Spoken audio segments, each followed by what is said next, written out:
Begitu dekatnya Allah. Kalau seperti itu tidak perlu kita harus istidah. Itu adab daripada berdoa.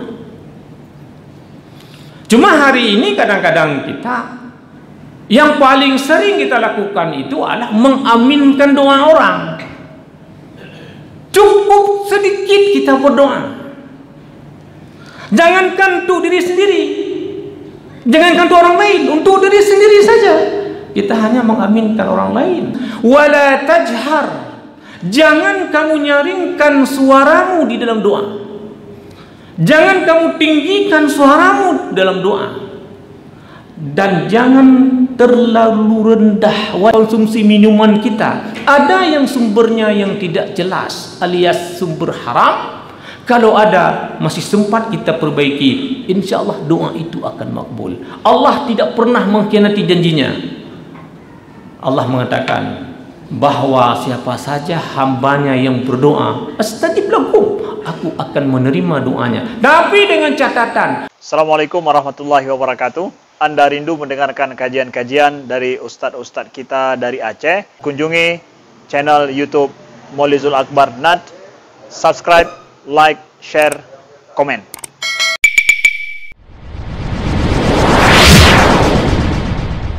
Assalamualaikum warahmatullahi wabarakatuh. Bismillahirrahmanirrahim. Walhamdulillah. Wassalatu wassalamu ala sayyidina wa maulana Muhammadur Rasulillah wa ala alihi wa ashabihi wa mawalah, amma ba'd.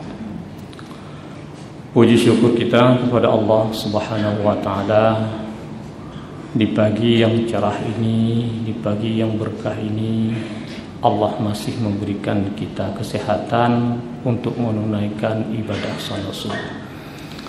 Berikutnya rahmat dan sejahtera kepada baginda Muhammad sallallahu alaihi wasallam, keluarga dan juga sahabat beliau sekalian. Hadirin kaum muslimin dan muslimat jamaah salat subuh yang dimuliakan Allah Subhanahu wa taala. Di kesempatan yang singkat ini kita akan coba membahas berkaitan dengan adab-adab berdoa di bulan suci Ramadan. Di antara ibadah yang disunnahkan untuk diperbanyak di bulan suci Ramadan adalah berdoa kepada Allah Subhanahu wa taala.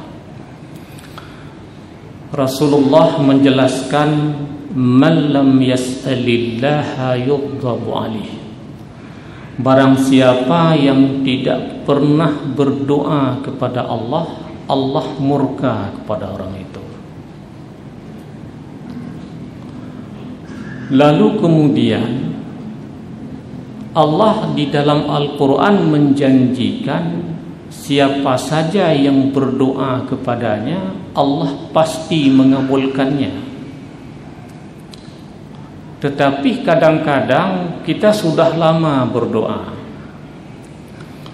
dan banyak doa sudah kita doakan kepada Allah, tapi kadang-kadang terasa doa itu seakan-akan tidak dikabulkan. Sebenarnya ada faktor, ada penyebab yang kadang-kadang kita tidak sadar bahwa hal tersebut menjadi hambatan untuk makbulnya doa. Yang diantaranya adalah jarang sekali kita perhatikan atau jarang sekali kita peduli terkait dengan adab doa. Kalau kita lihat para ulama-ulama terdahulu, bahkan para tabi'in, ada yang mengambil waktu khusus untuk berdoa. Kalau di Arab, bulan Ramadan itu 10 yang pertama tidak begitu membludak jamaahnya. Tapi begitu masuk 10 kedua dan 10 terakhir, itu jamaahnya bahkan tidak mampu menampung. Di sekitar masjid itu ada kemah-kemah yang jamaah itu membangun kemah yang mereka berlomba untuk mendapatkan waktu dan tempat untuk memperbanyakkan doa, karena pada waktu itu Allah menerima doanya. Bahkan ulama justru menulis kitab khusus tentang doa. Misalnya tahqiq ad-doa, terkait dengan doa-doa pilihan. Imam An-Nawawi menulis kitabnya Al-Azkar. Di situ kumpulan zikir dan doa. Yang menjadi pertanyaan, lalu bagaimana adab-adab berdoa menurut perspektif Al-Quran dan juga Sunnah? Banyak sekali sebenarnya, tetapi di pagi yang cerah ini, yang barakah ini, kita mengangkat beberapa adabud doa. Kalau kita buka Al-Quran, yang pertama kita menemukan di dalam Al-Quran, adab doa itu adalah tadarru'an wa khufyah. Itu adab yang pertama. Maka kita temukan ayat ud'u rabbakum tadarru'an wa khufyah innahu la yuhibbul mu'tadin. Berdoalah kepada Tuhanmu dengan tadarru'. Makna tadarru' rasa rendah diri, rasa rendah hati. Wa khufyah dengan bahasa yang halus, tidak mengandung bahasa yang kasar. Ud'u rabbakum tadarru'an wa khufyah innahu la yuhibbul mu'tadin. Kalau sudah melewati tadarru'an wa khufyah, itu sudah disebut dengan i'tida. Makna i'tida melampaui batas. Allah menegaskan innahu la yuhibbul mu'tadin. Allah tidak menyukai orang-orang yang melampaui batas. Bukan hanya dalam praktek keseharian, tetapi dalam berdoa pula Allah menegaskan tidak menyukai orang-orang yang melampaui batas. Itu adab yang pertama ketika kita berdoa. Adab yang kedua ketika kita berdoa ialah tadarru'an wa khifah. Kalau yang tadi tadarru'an wa khufyah, yang sekarang tadarru'an wa khifah. Juga kita menemukan di dalam Al-Quran, wazkur rabbaka fi nafsika tadarru'an wa khifah. Kalau kita terjemahkan secara sederhana, sebutkanlah dirimu itu, sebutkanlah Tuhanmu itu dalam dirimu. Tadarru'an wa khifah, dengan penuh rendah diri, wa khifah, dan rasa takut. Takut apa? Takut tidak akan diterima doa kita. Tadarru'an wa khifah. Jadi kalau kita lihat hari ini cukup banyak kita berdoa kepada Allah. Tapi kadang-kadang wa khifah itu, rasa takut tidak diterima itu kurang. Dalam berdoa buru-buru, dalam berdoa ada doa-doa yang tidak cocok, tidak pantas. Tidak ada wa khifah, tidak ada rasa takut akan tidak diterimanya doa oleh Allah Subhanahu wa taala. Itu adab yang kedua. Adab yang ketiga dalam berdoa itu adalah khaufan wa tama'ah. Khaufan wa tama'ah, rasa takut kepada Allah dan ingin sekali doa itu diterima oleh Allah. Ada harapan besar ketika kita berdoa Allah menerima. Kalau hamba di dalam dirinya penuh harap kepada Allah, Allah akan melihat hambanya. Makanya kalau kita dengar hadis, wallahu inda dhanni abdi, Allah itu bagaimana dhannya hamba, bagaimana hamba terhadap Tuhannya ketika ia berdoa. Apakah ada sikap khaufan wa tama'an, Kalau ada, insya Allah doa itu makbul. Makanya kalau kita buka Al-Quran, di sana kita menemukan Allah mulai ayatnya, wala tufsidu fil ardi ba'da islahiha wad'uhu khawfan wa tama'. Jangan berbuat kerusakan di bumi setelah Allah memperbaikinya. Wad'uhu, tapi doakanlah Allah itu dengan rasa khaufan, takut, wa tama', dan ingin sekali, berharap sekali agar doa itu diterima oleh Allah Subhanahu wa taala. Sudah berapa? 3. Yang keempat, adab ketika kita berdoa itu adalah la raf'an wala jahran. Tidak meninggikan suara dan tidak menyaringkan suara. Kita temukan ini dalam Al-Quran.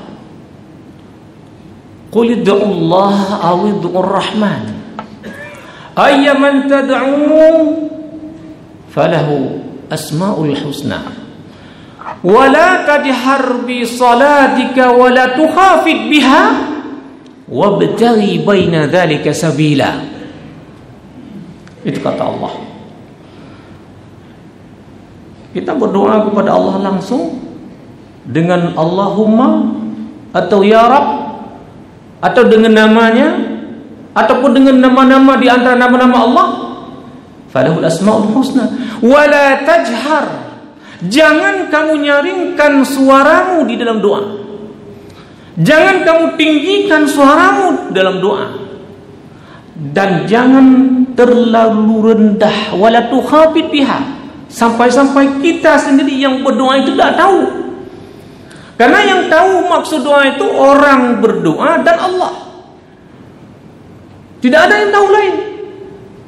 Kalau tidak ada yang tahu lain, hanya orang yang berdoa dan Allah, maka wala tukhafit biha. Jangan terlalu rendah.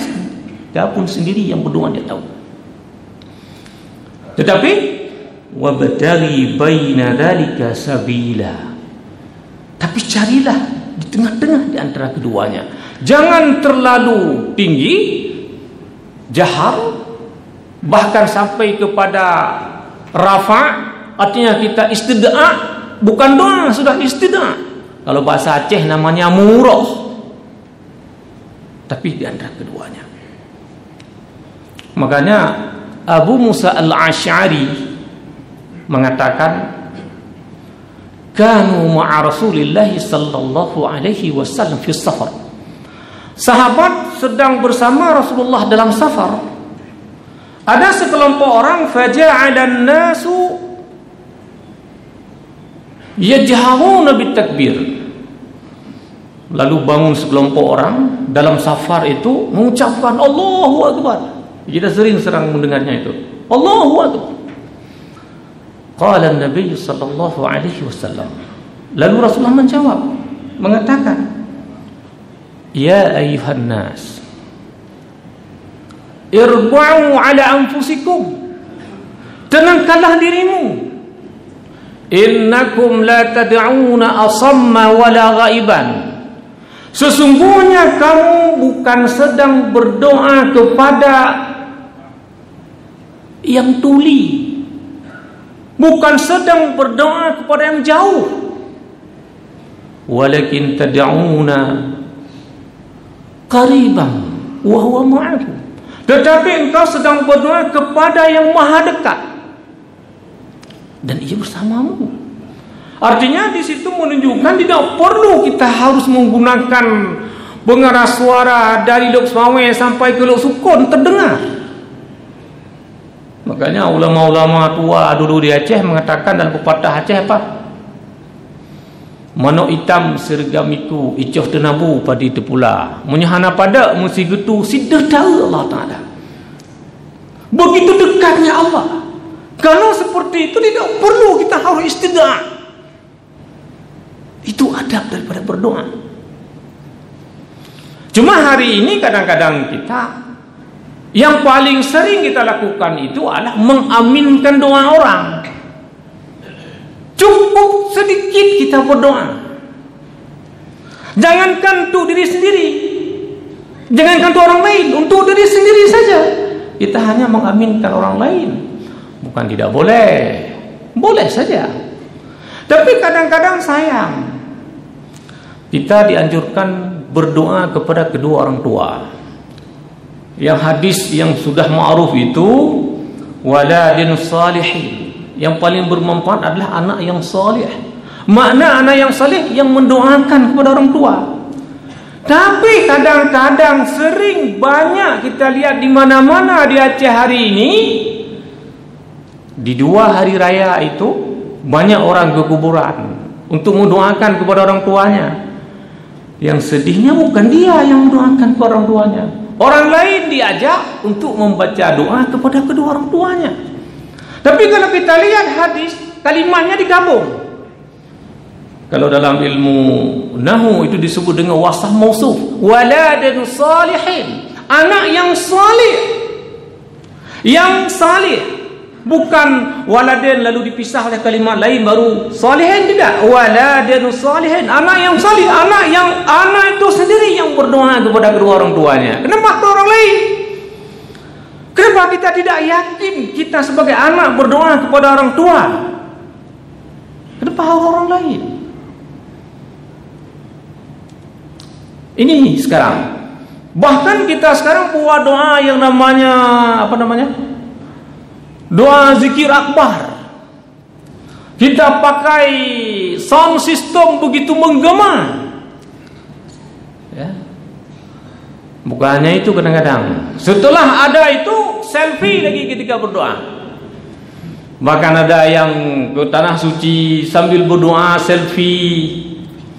Padahal salah satu cara doa itu adalah ikhlas.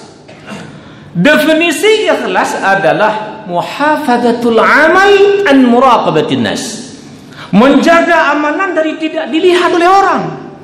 Justru hari ini kita sedang berdoa, kita selfie, kalau tidak selfie kita suruh foto sama orang, kita share di berbagai grup media, di WhatsApp, Facebook, bahwa kita sedang berdoa. Subhanallah. Di mana letak ikhlas itu? Bukan tidak boleh kita menampakkan amalan kebaikan, boleh kalau itu untuk memotivasikan orang lain. Tetapi yang nampak hari ini di sharing-sharing WA, Facebook dan sebagainya, itu bukan untuk memotivasi orang lain, justru untuk pencitraan, untuk ria. Padahal ikhlas muhafadzatul amal an muraqabatin nas, artinya menjaga amalan daripada dilihat oleh orang. Yang lainnya apa? Adab berdoa adalah adamus saja.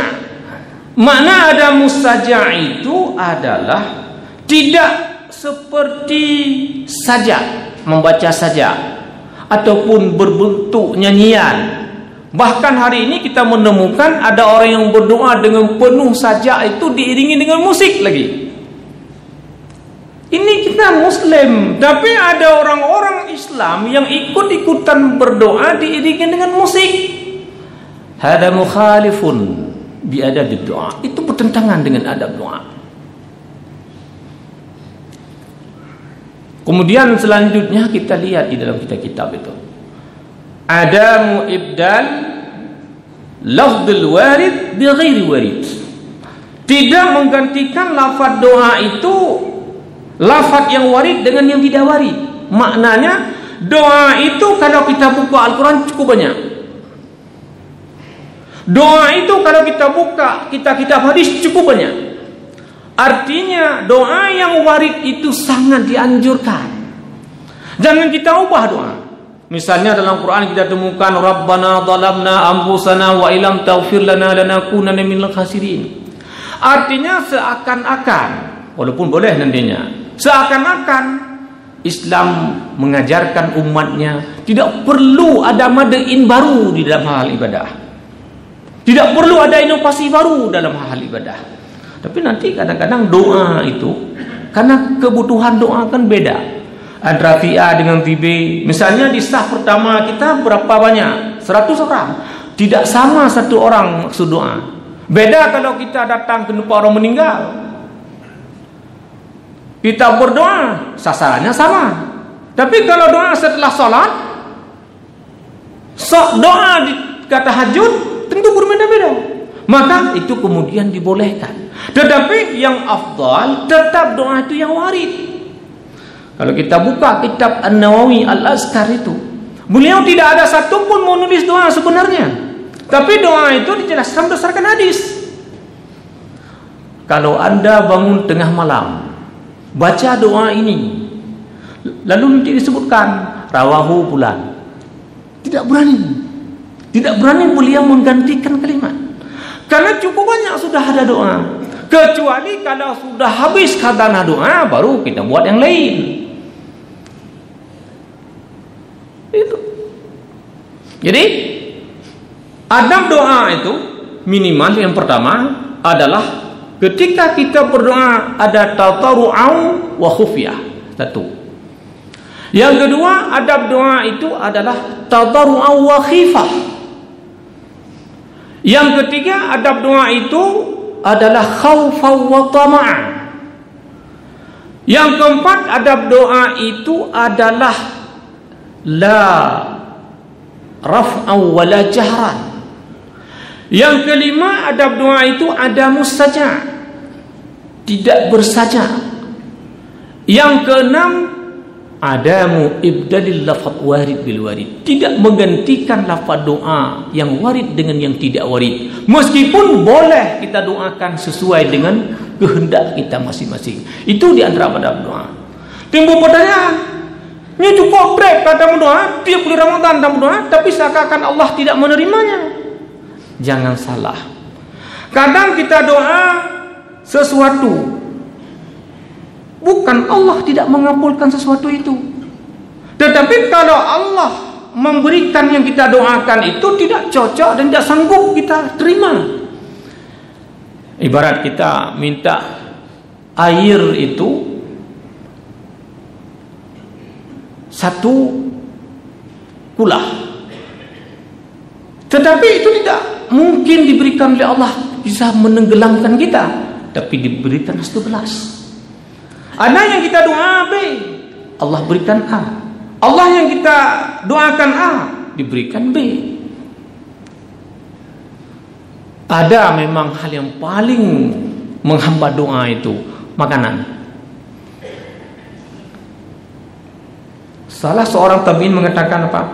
Man satarahu an tastajiba da'watahu falyutib ta'matahu. Barang siapa yang nampak dirinya seakan-akan doa itu terhijab, seakan-akan doanya itu terhalang, apa yang harus ia lakukan? Falyutib ta'matahu, hendaklah ia memperbaiki makanannya. Kita perlu cek makanan kita, apakah ada sumber yang haram? Kita perlu cek minuman kita, apakah ada sumber yang haram atau tidak? Adakah dari fee ilegal atau tidak? Ini kesempatan di bulan suci Ramadan. Ada 28 hari lagi, kita masih punya kesempatan untuk mengecek apakah konsumsi makanan kita, apakah konsumsi minuman kita ada yang sumbernya yang tidak jelas alias sumber haram. Kalau ada, masih sempat kita perbaiki. Insya Allah doa itu akan makbul. Allah tidak pernah mengkhianati janjinya. Allah mengatakan bahwa siapa saja hambanya yang berdoa, astajib lakum, aku akan menerima doanya. Tapi dengan catatan, penuhilah adab-adab doa itu. Semoga doa kita di bulan suci Ramadan ini, mulai hari ini dan seterusnya, akan makbul di sisi Allah Subhanahu wa taala. Dan semoga pagi ini masuk kita di dalam doa Rasulullah, Allahumma barik ummati fi bukuriha. Ya Allah, berkatilah umatku di pagi harinya. Demikian, mohon maaf, semoga bermanfaat. Assalamualaikum warahmatullahi wabarakatuh.